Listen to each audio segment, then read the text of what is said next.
Gálatas capítulo 2 e livro de Efésios capítulo 3. Livro de Gálatas capítulo 2 e Efésios capítulo 3. Quem achou, diga glória a Jesus.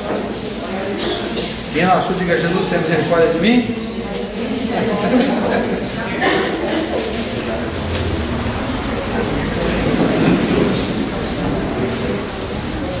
Veja se alguém sem Bíblia.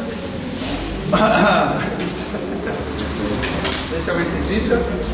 Vamos compartilhar o livro sagrado. Vamos ficar em pé para a gente ler o texto da palavra. Vamos começar com Efésios, capítulo 3. Não chama não? Chama? Muito bem, glória a Deus. Chama aí, Damiana. Você está no Apocalipse ainda. Livro de Gálatas capítulo 3. Perdão, livro de Efésios capítulo 3 e Gálatas capítulo 2. São dois textos, ok? Vamos começar com Efésios capítulo 3, versículo 14. Por esta causa me coloco de joelhos diante do Pai, para que, segundo a riqueza da sua glória, vos conceda que sejais fortalecidos com poder, mediante o seu Espírito no homem interior, a fim de poderes compreender com todos os santos qual é a largura, o comprimento, a altura e a profundidade, e conhecer então o amor de Cristo, que vai além de todo entendimento, para que sejais tomados de toda a plenitude de Deus. Capítulo 4, verso 1.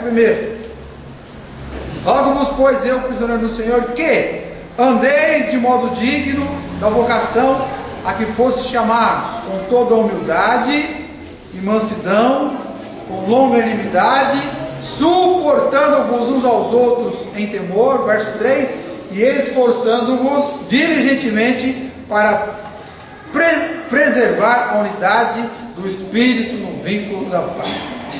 E o último texto, que é Gálatas capítulo 2, vem um bocadinho para frente aí. Gálatas capítulo, perdão, um pouquinho para trás, né? Lembro antes. Capítulo 2, versículo 20. Logo, já não sou eu quem vive, mas Cristo vive em mim. E esse viver que agora tenho na carne, vivo pela fé no Filho de Deus, que me amou e a si mesmo se entregou por mim.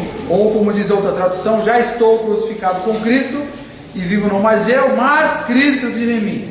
E a vida que agora vivo na carne, vivo-a na fé no Filho de Deus, o qual me amou e se entregou a si mesmo por mim. Diga amém. Vamos orar mais uma vez. Pai querido, renova nossa atenção agora, renova o nosso coração, através da palavra, abra a nossa alma para a gente receber a palavra, nos ajuda para a gente não só entender, mas para a gente conseguir botar em prática aquilo que nos ensina a Tua palavra. Nos dá graça agora, em nome do Senhor Jesus. Amém. Vamos sentar e deixar a Bíblia aberta. Muito bem. Quem não estava aqui ontem? Quem não estava ontem? Eita, vou ter que contar a mesma história de novo? Puxa vida. Quem estava ontem? Quem estava ontem? Quem estava ontem? Qual foi a palavra diferente que a gente falou ontem? Qual foi a palavra que a gente conversou lá? É difícil até dizer, mas fácil de entender. Qual foi a palavra nova que a gente falou ontem?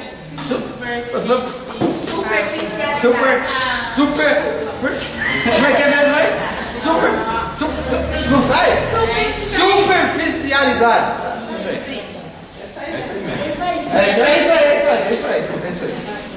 Então, para quem não estava ontem, eu vou repetir a mesma ilustração que eu usei, para a gente poder entender com facilidade o que é essa palavra superficialidade. Superficialidade é alguém que faz as coisas assim de forma meio acochambrada, meio por cima, sem se aprofundar. E aí eu falei da mulher que mora aqui no Pimenta, de trabalho doméstica lá em São Paulo, agora não sei aonde. Está lá de segunda a sexta, ela vai para São Paulo. Só que agora, como ela está ganhando mais dinheiro, então ela tem que contratar uma outra mulher aqui do Pimenta, uma amiga dela, para uma vez por semana ir na casa dela dar um tapa. Mas não pode ser um tapinha, tem que ser um tapão, uma vez por semana só, né? Então todo dia ela vai trabalhar em São Paulo e lá a patroa dela fica em cima dela, ela tem que dar um tapa geral na casa e bem dado, a mulher está em cima.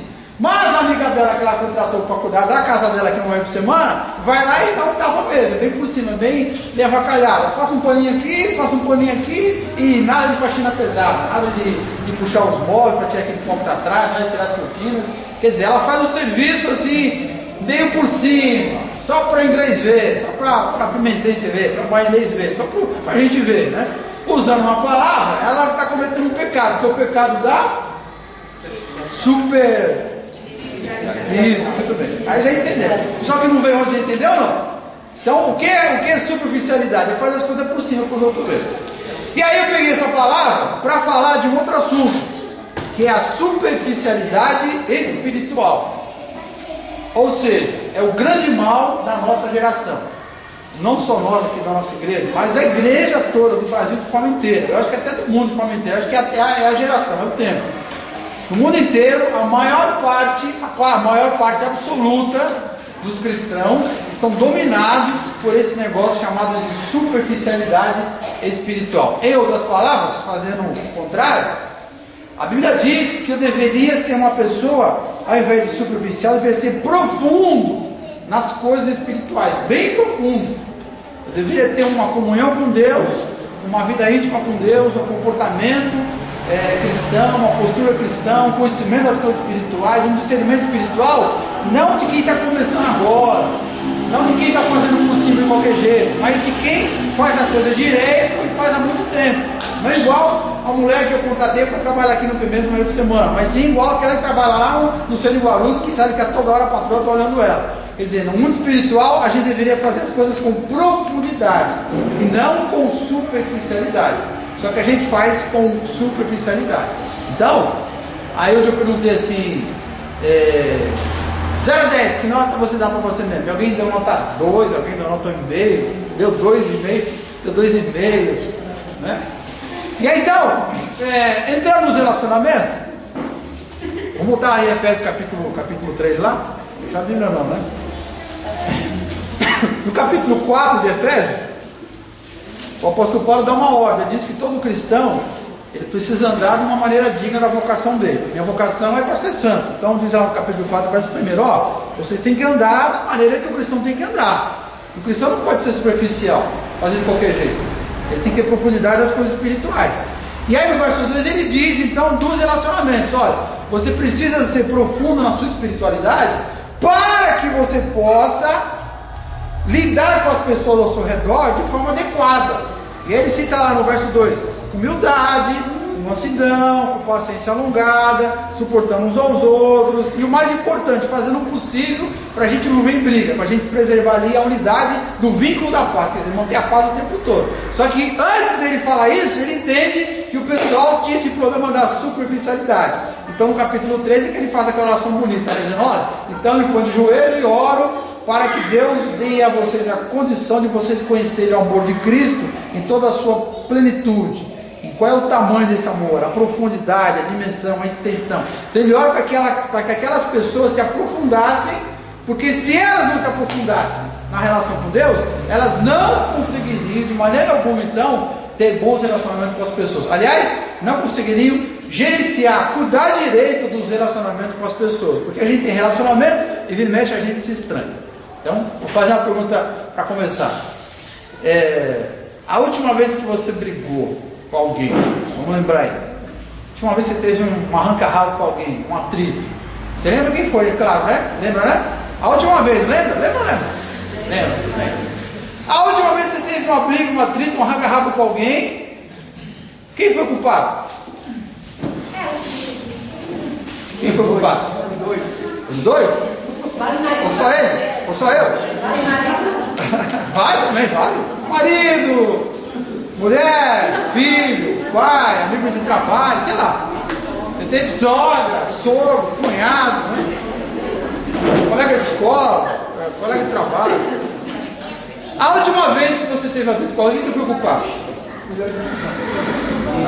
Quem acha que foi o outro? Quem acha que foi você mesmo? Quem acha que foi os dois? Quem não acha nada? Muito bem. Quando a gente tem um problema com alguém, é um relacionamento rompido, a gente fica preocupado, querendo acertar um relacionamento. Só que o que a gente está procurando entender nessa campanha dessa vez? Não basta a gente orar e a gente jejuar para que um relacionamento que eu tinha e houve um problema e não está muito bem, não está consertado direito ainda, esse relacionamento volta a ser o que era. Eu tive um atrito com um filho meu, aliás, eu tive vários atritos com os meus filhos, e já faz anos que está assim, agora ele já é garoto, já é homem, já tem 20 anos de idade, e a gente não se dá bem. Eu quero restaurar esse negócio. Então vou entrar nessa campanha, vou fazer o jejum, vou fazer oração, Deus vai restaurar. Beleza, Deus vai te ouvir, vai fazer a parte dele. Mas qual é a sua parte nessa restauração? Para você cumprir com a sua parte nessa restauração, você só vai conseguir se você se tornar uma pessoa espiritualmente profunda. Se você se mantiver superficial nas coisas espirituais, Deus vai fazer a parte dele, mas você não vai conseguir fazer a sua. Ou seja, não vai dar em nada.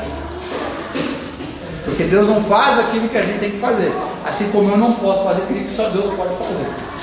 Então, Deus vai fazer a parte dele, Pai, mas eu tenho que fazer a minha parte.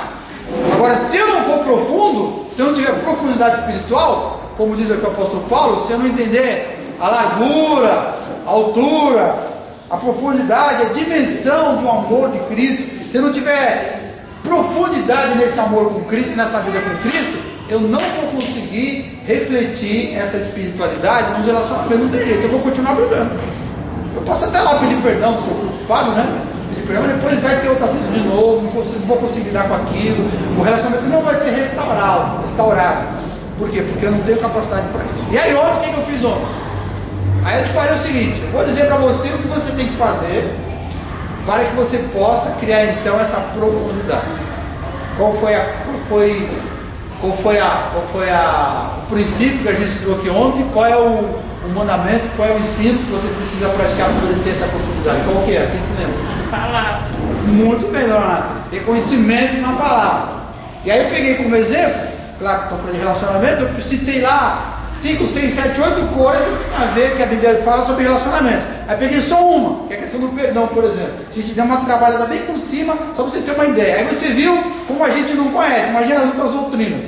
Mas estamos falando de todas as doutrinas que falam de relacionamento.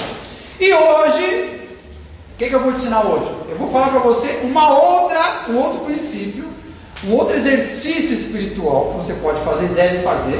E esse é um exercício difícil, hein? Um outro exercício espiritual que você tem que fazer para você criar profundidade. Se você não praticar esse exercício espiritual, você nunca vai ter profundidade espiritual. E sabe qual é o nome desse exercício?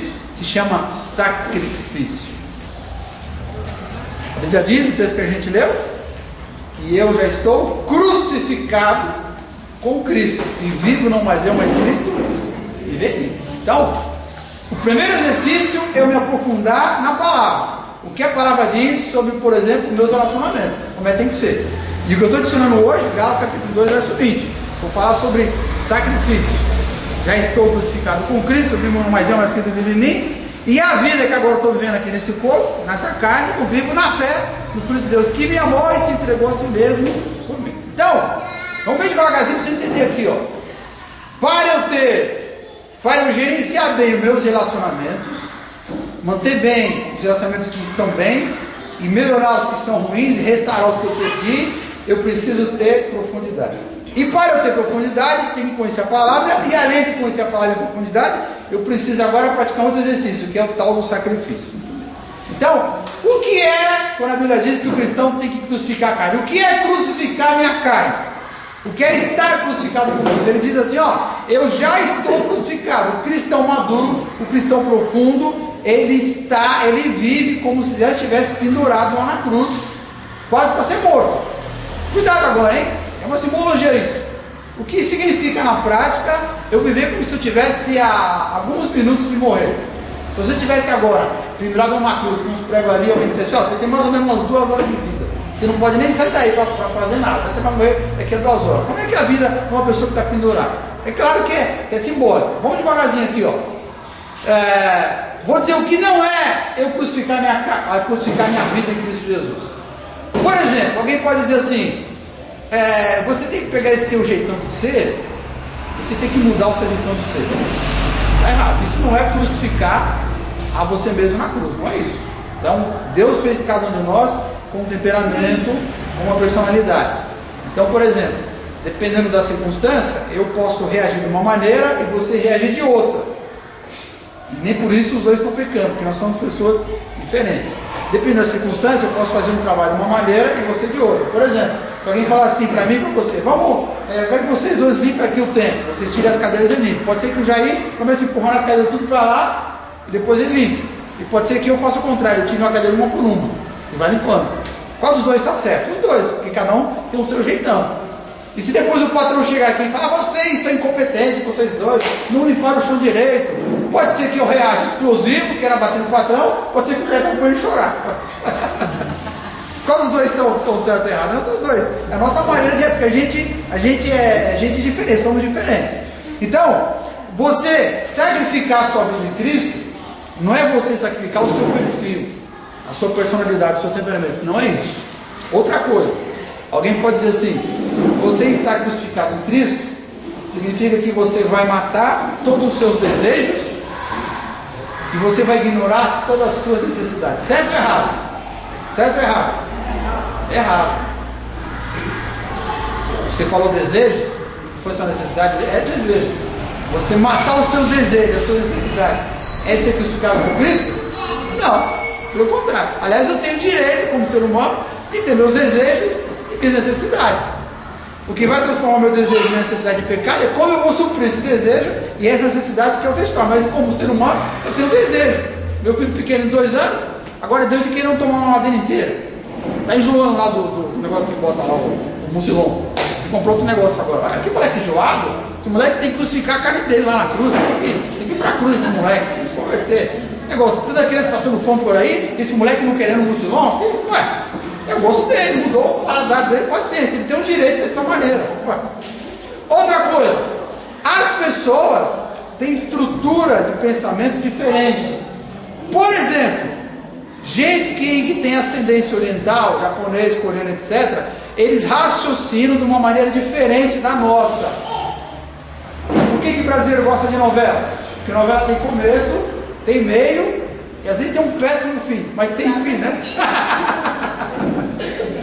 O povo oriental, eles não pensam com começo, meio e fim, eles pensam em ciclos. O raciocínio é diferente, eles chegam na mesma conclusão que a gente chegou, só que eles fazem um caminho em círculo. Por isso que as meditações, que as filosofias transcendentais, quando não vem nada do Oriente, porque eles têm essa facilidade de pensar sem saber para onde vai, parecer que não sabe para onde vai e chegar no ponto. Você não pode chegar para o japonês e falar assim, você se converte, rapaz, você tem que pensar com começo, meio e fim. Não pode, porque é a mentalidade, é a estrutura mental dele. Você ser crucificado não significa que você tem que anular a sua maneira de pensar, a sua estrutura com que você criou pensando, aprendeu a pensar daquela maneira. Isso não é você ser sacrificado, como também não é matar os seus desejos, as suas necessidades. Pelo contrário. Outra coisa, um de vocês aqui pode ter feito faculdade, pós-graduação, mestrado e doutorado, a gente viu, por exemplo, né? Está no 3º doutorado dele lá. E pode ter um cara semi-analfabeto igual eu, por exemplo, que mal sabe ser o nome. Qual dos dois tem pecado? Não dos dois.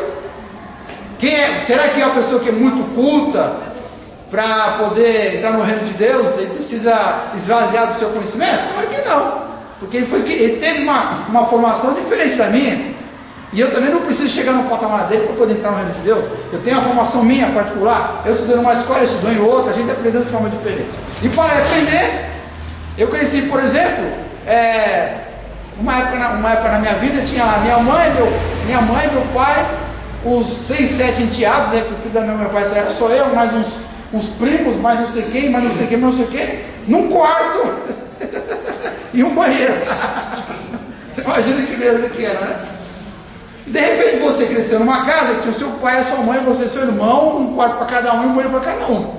Aí hoje a gente vai viajar, por exemplo, os dois juntos, e vai para um lugar onde as coisas não são bem como eu gostaria, nem como você gostaria, como eu estou acostumado, ou você está acostumado. Eu estou certo? Você está certo? Não, a gente tem mentalidade diferente. Se você ficar zangado porque lá não tem banheiro, ou você fica zangado porque tem banheiro demais, ninguém está certo, ninguém está errado. Crucificar a minha vida em Cristo não significa que eu vou deixar de mão, eu vou esquecer tudo aquilo que me formou. Eu tive experiências, eu tive contato com pessoas, eu amadureci com os meus erros, eu tenho uma mentalidade que eu formei ao longo do tempo. Então tudo isso não é para ser negado, não é para ser destruído. Ser crucificado na cruz não é matar tudo isso. Então o que é então ser crucificado, que a Bíblia diz aqui? O cristão já está crucificado. Se ele não anula nada disso, é o quê?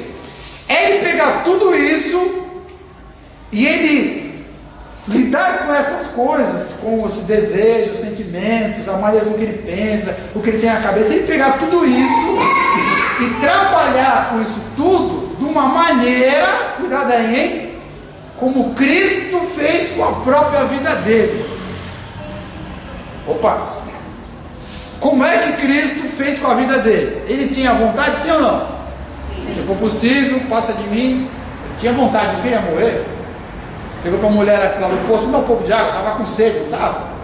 Ele tinha uma maneira de pensar, ele tinha um conhecimento, sabia ler, sabia escrever, falava 4 línguas, filho de carpinteiro, sabia trabalhar com a madeira, tinha uma estrutura mental, tinha um conhecimento, tinha uma personalidade, tinha um temperamento. Mas como é que ele lidou com tudo isso? Como é que a Bíblia diz que ele lidou com tudo isso? Em relação ao ser humano, como é que ele fez? A hora que os caras iam brigar com ele, diziam: cala a boca, fique quieto, porque eu sou Deus, senão eu mato vocês. É isso que ele fazia, não? Mas ele podia fazer isso? Podia, claro. Por que não fez? Porque ele pegou, olhou para as pessoas e priorizou o relacionamento das pessoas com ele, das pessoas entre si e das pessoas para com Deus. Ou seja, ele poderia agir de uma maneira, mas ele agia de outra. Ele tinha poder e capacidade para agir de uma maneira, mas agir de outra. Te pergunto, você acha que todo o tempo Jesus estava contente e satisfeito por ter que agir de uma maneira para ajudar as pessoas? Sim ou não? Teve um dia que ele falou assim: até quando eu vou aguentar vocês? Lembra disso? Ele olhou para os caras e falou assim: até quando? A gente foi ali, foi expulsar um demônio, não conseguia, a gente não conseguiu. Ele: até quando? Foi lá expulsar o demônio. Ele não agiu errado, mas ele mostrou ali a luta dentro dele, porque ele poderia, até gostaria em certo momento de agir de uma maneira, mas agir de outra. No exemplo maior, quando ele morreu, poderia ter se mudado. Lembra do Pedro? Jesus, deixa disso, pode morrer, vamos cair no mundo, pregar a palavra, a gente pode detonar nesse mundo. E aí ele falou aqui para Pedro, o que ele falou para Pedro naquela hora?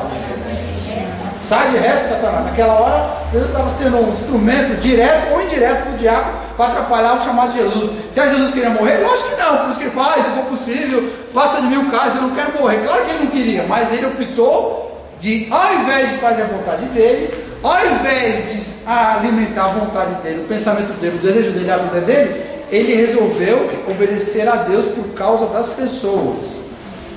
Então, a Bíblia diz que eu tenho que crucificar minha vida. Eu já estou crucificado com Cristo. Significa que para eu ter relacionamento com as pessoas, gerenciar bem esses relacionamentos, eu preciso ser mais ou menos como Jesus. Eu preciso aprender a me dominar, e para me dominar eu vou ter que fazer algum sacrifício para poder ter essa profundidade espiritual.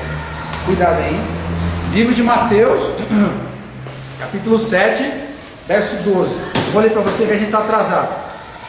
Portanto, tudo que vós quereis que os homens vos façam, fazei-o também vós, porque essa é a lei dos profetas.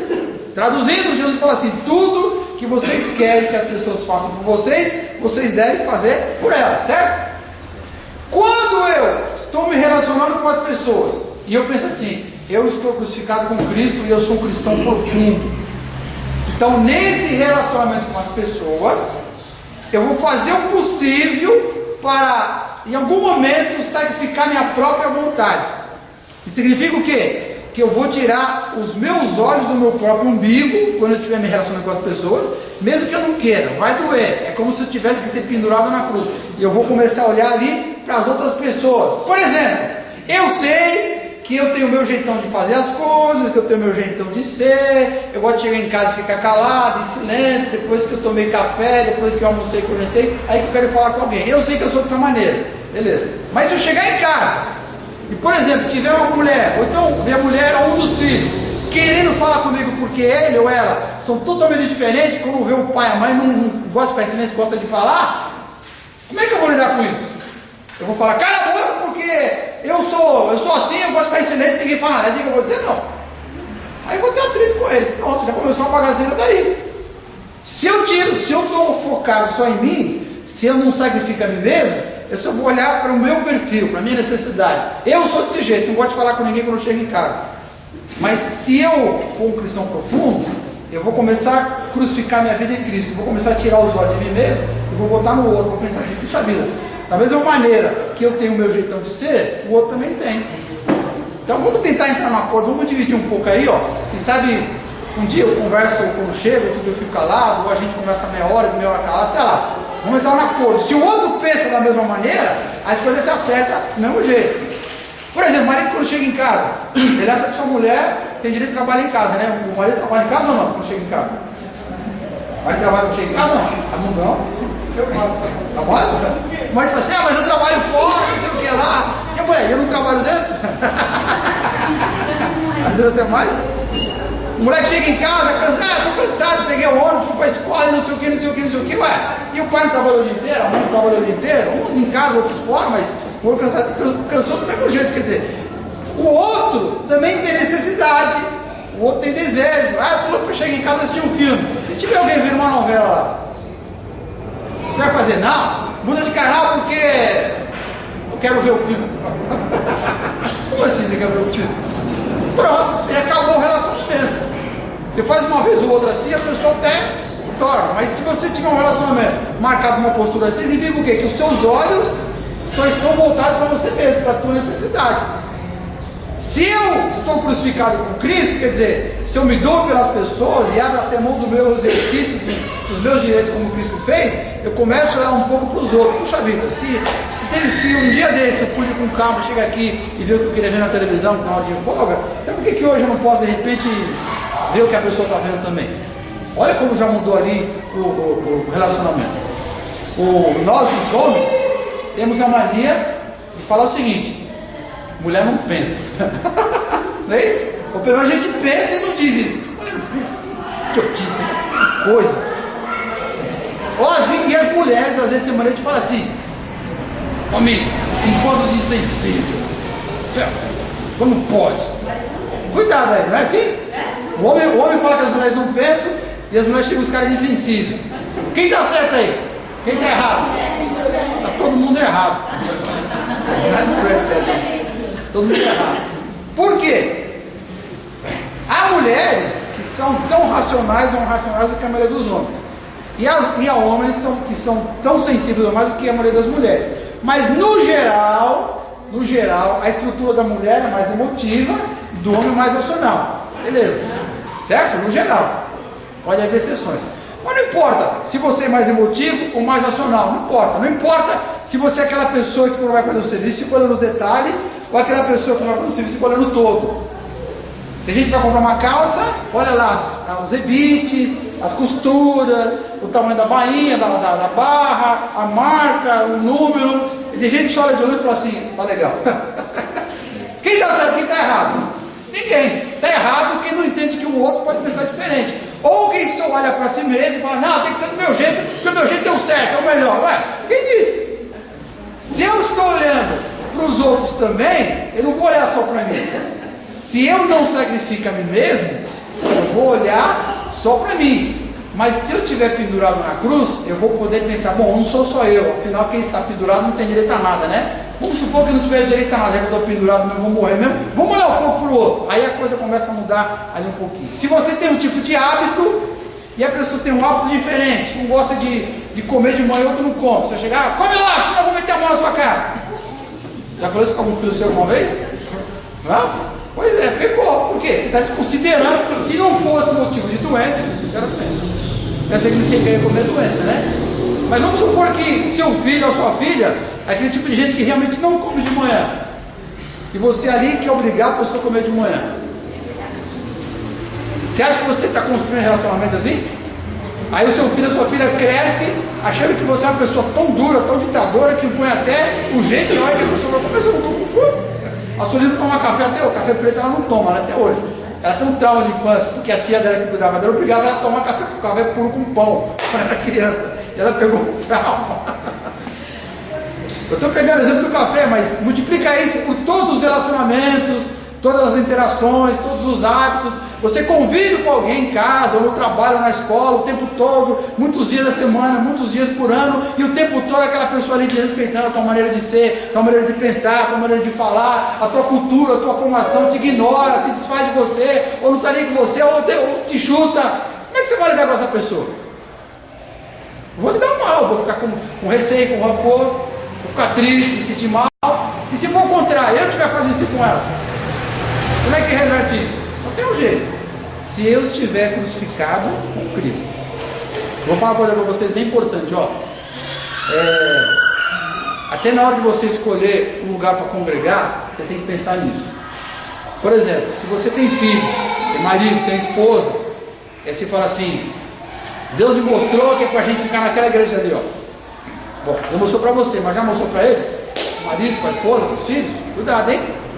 Porque às vezes, por exemplo, eu posso ser um batistão, né? Batista pequeno, carteirinha dos pastores batistas, ordenado por uma igreja batista, ali uma igreja batista.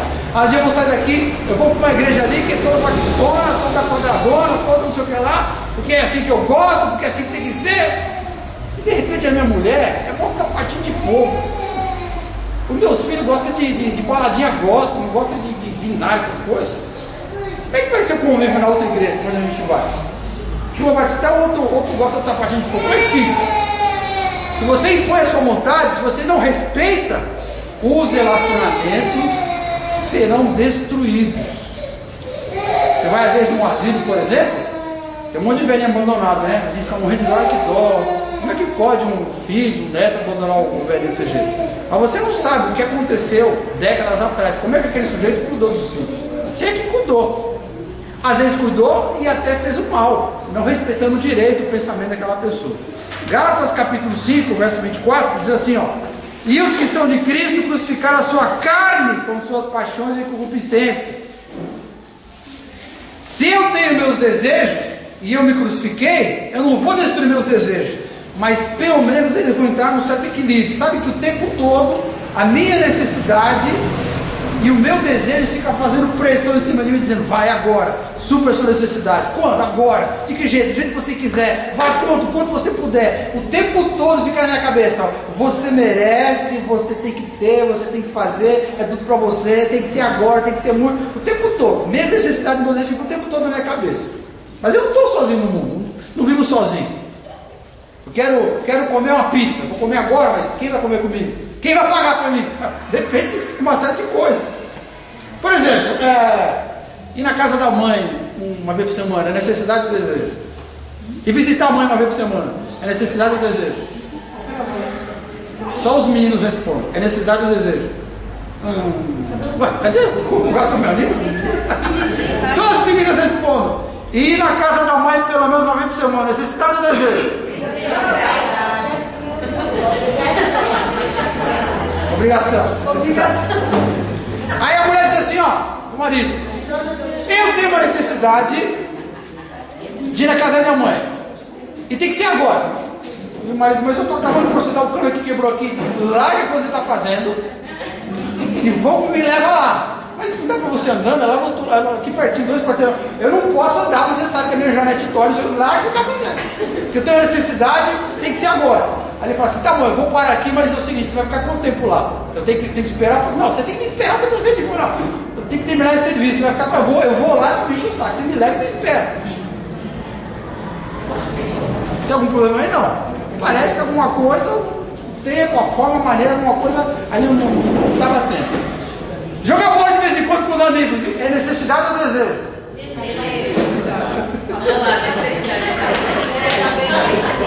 Tá bom. Aí o cara fala assim, ó, vou discutir. Aí o cara fala assim, ó: mulher, pega lá minha chuteira e meu calção. Mas não tá seco ainda. Se vira, pega um ferro, passezinho que eu vou jogar bola agora. Mulher. Olha, pega lá o calção. Aí ela fala assim: amor, tá bom, vou quebrar seu galho. Amor, vou quebrar seu galho. Vou secar aqui rapidão no micro-ondas. No micro-ondas você termina, beleza? Você vai botar que horas? Não interessa, eu vou jogar a bola o dia inteiro lá. A gente não combinou aqui no mercado, o armário tá vazio. Nada, a gente cansado. Uma coisa ali eu acho que não tá muito certo. Agora, uma mulher e um homem que tem profundidade espiritual, que estão crucificados em Cristo, tem um comportamento desse, sim ou não? Por quê? Porque apesar dele ter a vontade, os desejos, o pensamento, a necessidade, a cultura, a cabeça, não importa. Ele não olha só para ele. E como diz o texto aqui, o último que a gente leu, os que são de Cristo Jesus crucificaram a sua carne. Quer dizer, vamos entrar na acordo aí? Vamos fazer uma maré que fique bom para todo mundo? Aí os relacionamentos se mantêm. É o equilíbrio da coisa. São os acordos que acontecem, um respeitando o outro, um amando o outro, etc. Se você não tem essa profundidade, se você... Pensa comigo aqui, ó. Se você tomar a seguinte decisão na sua cabeça, ó, quer saber de uma coisa? Eu sou cristão, mas eu não vou me sacrificar. Se você bater o martelo e tomar essa decisão, acabou. Não tem relacionamento para você. Você vai ter relacionamentos de fachada. Vai ter pai, mãe, amigo, irmão, marido, mulher, vai ter ali. Mas não vai ter profundidade, não vai ter amor de verdade, não vai usufruir do melhor desse relacionamento. Por quê? Porque vai viver em pé de guerra.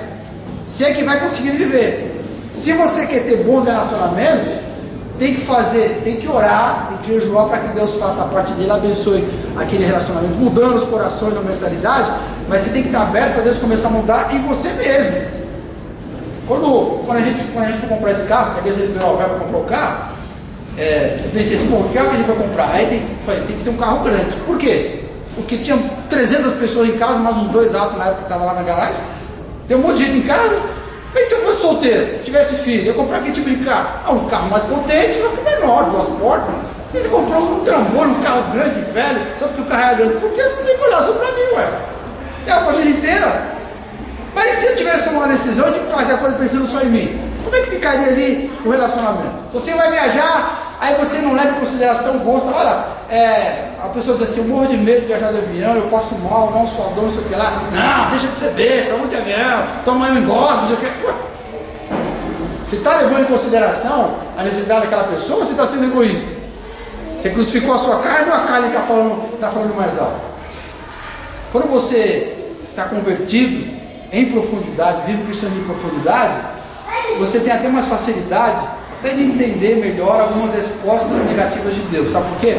Isso aqui é bem importante, ó. O cara fala assim, por exemplo, Deus, eu preciso de tal coisa, por esse motivo, beleza. Aí ele espera, e Deus fala, não vou te dar. Se o cara é bebezão na fé, se ele é superficial, o que ele faz? Usa o braço, fica de birra com Deus, passa mais uns 3 vezes sem a Bíblia, foge da igreja durante uns dias, acabar com o pastor da igreja, tem lá na casa, irmão, o que aconteceu? Aí enrola, não é nada não, só estou meio cansado, né? Enrola o pastor, não sei o que lá, tá. Ele está de birra com quem? Ele está zangado com quem? Com Deus, porque falou não para ele. Por quê? Porque até quando você ora, você tem que pensar assim, eu estou pedindo uma coisa para quem? Para um ser, um outro ser. E esse outro ser também tem vontades, também tem pensamento, também tem uma mentalidade, uma estrutura mental, tem uma maneira de agir, e eu não posso impor para ele o que eu quero, o que eu acho que é melhor. É uma interação, é um relacionamento. O cara que é maduro e tem profundidade espiritual, que está crucificado com Cristo, se ele toma um não na cara de Deus, ele diz, bom, Deus é um ser, tem lá seus motivos, talvez não falou para mim, mas ele tem os motivos dele, ele tem que acreditar que ele está no comando. Pronto. Ele se satisfaz com aquilo, ele entende que é uma interação, são pessoas se comunicando, ele, Deus e ele, e não é só da maneira que ele quer. Agora, se for uma pessoa que não foi crucificada, aí não tem jeito, vai ficar zangado com Deus e o mundo, literalmente com Deus e o mundo. Naquela última briga que você teve, eu pedi para você lembrar, lembrou da briga? Última vez? Depois da briga, depois da situação toda lá, qual foi teve um sentimento ruim, qual foi o sentimento ruim que ficou? Lembra ou não? Qual foi? Raiva? Rancor? Ciúme? Inveja? Desgosto? Quanto por cento você teve culpa nesse sentimento ruim que apareceu em você? Quanto por cento foi do outro? 100% não foi seu, com certeza. A pessoa interagiu com você também, ela está no mesmo barco.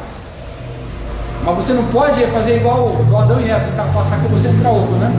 Quem foi, Adão? Foi a mulher que me desse, né? Quem foi ela? Foi a cobra. Deus isentou o pai de todo mundo. Não, eu tenho a minha parcela de responsabilidade. O outro tem. Mas tem que começar comigo. Então, preste atenção. Ore, jejue, coloque diante do Senhor aquelas pessoas com quem você convive, com quem está tendo problema de relacionamento. Ou pessoas que você conhece que tem problema de relacionamento. Coloca diante de Deus. Deixa Deus fazer a parte dele. Mas quando você fizer isso, você tem que pensar o seguinte: se eu não estiver disposto a me crucificar lá na cruz, esse relacionamento nunca vai voltar a ser o que era. Nunca vou restaurar esse relacionamento. Depende de eu fazer a minha parte. Ontem eu te ensinei que você tinha que ter conhecimento na palavra para saber o que fazer. Agora eu estou dizendo o seguinte: como você vai fazer? Sabe como? Se sacrificando. Se não tiver cruz, o cristão ele é superficial.